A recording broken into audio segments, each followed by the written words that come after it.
A member of the lower house believes it's time to give more powers to the LTFRB to regulate the transportation industry. Let's hear the details of this report from Freddie Abando. On any given day, traffic along EDSA is a menace. Public transportation, especially buses, are the major culprits for their lack of discipline on the road.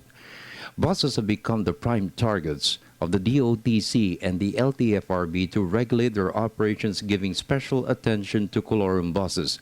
Although heavier penalties have been imposed on the illegal buses to include fines and impoundment, traffic continues to be a major concern. Because of this, more measures have been implemented to improve the traffic conditions along EDSA. Provincial buses from the south are now terminating their trips in a temporary terminal in Alabang, Muntinlupa. Soon, those from the north will unload all their passengers in Balintawak.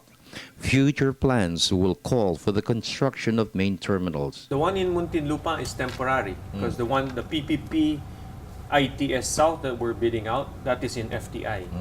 So temporary lang yan because all that we've done in this bus rationalization, the reform methods, the crackdown on colorum, this is a product of that policy. Because definitely when you crack down, it's reasonable naman to make sure that their franchises are updated, they terminate in a decent place. So initially we wanted to terminate in market because that's where some of the franchises end.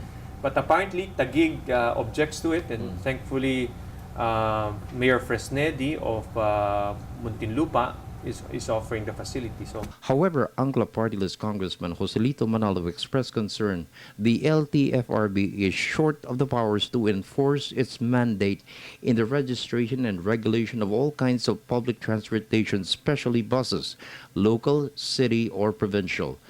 Manalo said it's time for Congress to review and pass a new law which will give the LTFRB more powers to regulate the industry.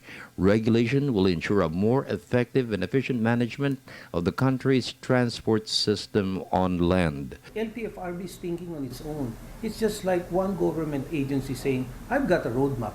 Another agency says, I've got a roadmap too. Another agency says, I've got a roadmap. The question is, have you talked so that your roadmap, all your roadmaps are connected?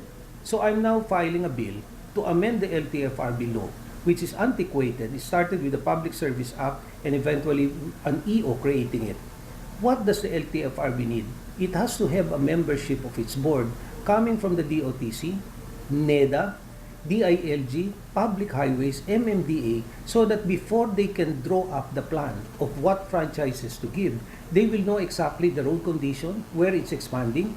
NEDA considers the economic implications of the roads. For the People's Television Network, this is Freddie Abando reporting.